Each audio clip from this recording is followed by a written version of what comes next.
السلام علیکم ورحمۃ اللہ وبرکاتہ۔ بسم اللہ الرحمن الرحیم۔ ربنا افتح بیننا وبین قومنا بالحق وانت خیر الفاتحین، وربنا الرحمن المستعان علی ما تصفون۔ اللہ رب محمد صلی اللہ علیہ وسلم، نحن عباد محمد صلی اللہ علیہ وسلم۔ سامعین دی احتشام، اس سے قبل اس ناچیز نے مفت مجاہد دیوبندی کے اس بیان پر جواب دیا تھا کہ میں نے مولوی ابو ارقم رضوی کو مناظرے میں شکست دی ہے۔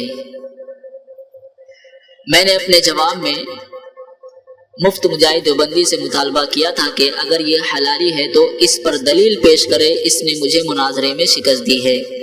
میرے اس مطالبے کے بعد مفت مجاہد دیوبندی کا ایک اور بیان یوٹیوب پر اپلوڈ کیا گیا، لیکن اس میں بھی ایسی کوئی دلیل پیش نہیں کہ جس سے ثابت ہو سکے اس نے مجھے شکست دی ہے۔ صرف وہی پہلے کی طرح بڑی بڑی باتیں کی ہیں، میں نے شکست دی ہے اور بریلوی علماء بدزبان ہیں، مگر اہل علم پر یہ بات مخفی نہیں کہ دیوبندی علماء بدزبان گستاخ بے ادب ہیں۔ خیر، ہم چاہتے ہیں مفت مجاہد دیوبندی کا وہ بیان سنا دوں جو انہوں نے میرے جواب کے بعد جواب دیا ہے، سنیے۔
سامعین دی احتشام، جیسا کہ آپ نے سنا، مفت مجاہد دیوبندی نے کہا کہ ایک صاحب ہیں ہندوستان کے، اس کا نام ابو ارقم ہے، جو بظاہر اپنے بارے میں یہ دعویٰ رکھتا ہے کہ بہت بڑا مناظر ہے، سامعین احتشام، جبکہ میری آرزو یہ ہے کہ اللہ عز و جل سنیوں کے غلامی نوکری میں رکھے اور خاتمہ بالخیر فرمائے۔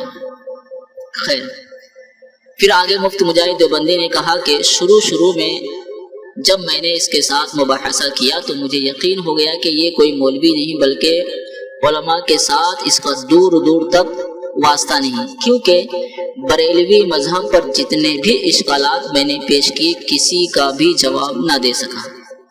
سامعین احتشام، میں آپ کو بتا دوں، بہت عرصہ پہلے رات کو غالباً 12 بجے کے بعد سعودی سے حافظ جمشید دیوبندی کا مجھے کال آیا اور اس نے مجھ سے مناظرہ کرنے کی بات کی۔ میں نے قبول کیا اور کہا ایک گروپ ہوگا، اس بات پر دھیان دیجیے، کہا ایک گروپ ہوگا، 2 ایڈمن ہوں گے اور صرف مناظر ہی بات کریں گے، کوئی تیسرا کوئی کمنٹس نہیں کر سکتا۔ انہوں نے کہا ٹھیک ہے۔ اب جب مجھے گروپ میں ایڈ کیا گیا تو دیوبندی کی طرف سے مناظر مفتی مجاہد دیوبندی تھے۔ اب میں نے دیکھا مسلسل لوگ کمنٹس کر رہے ہیں، 2 سے زیادہ ایڈمن ہیں۔ میں اس بات کے خلاف تھا کیونکہ میں نے پہلے یہ بات رکھ دی تھی کہ ایڈمن 2 ہوں گے اور کوئی کمنٹس نہیں کرے گا۔ میرے بار بولنے پر بھی دیوبندی نہیں مار رہے تھے، حافظ جمشید بھی جو ہے کمنٹس کر رہے تھے، تو میں نے حافظ جمشید کو گروپ سے نکال دیا تاکہ اصول و ضوابط کی روشنی میں بات ہو سکے، اطمینان سے بات کر سکے۔ لیکن کچھ دیر کے بعد کسی دیوبندی نے جمشید کو ایڈ کیا اور ایڈمن بھی بنا دیا، اور پھر جمشید نے کچھ دیر کے بعد مجھے نکال دیا۔ یہ ہے حقیقت، اور اس کو لے کر یہ مفتی مجاہد دیوبندی اپنے آپ کو جیتا ہوا ثابت کر رہے ہیں۔ اب اس کا فیصلہ بھی آپ پر چھوڑتا ہوں، یہ دیوبندی کی مکاری ہے یا نہیں۔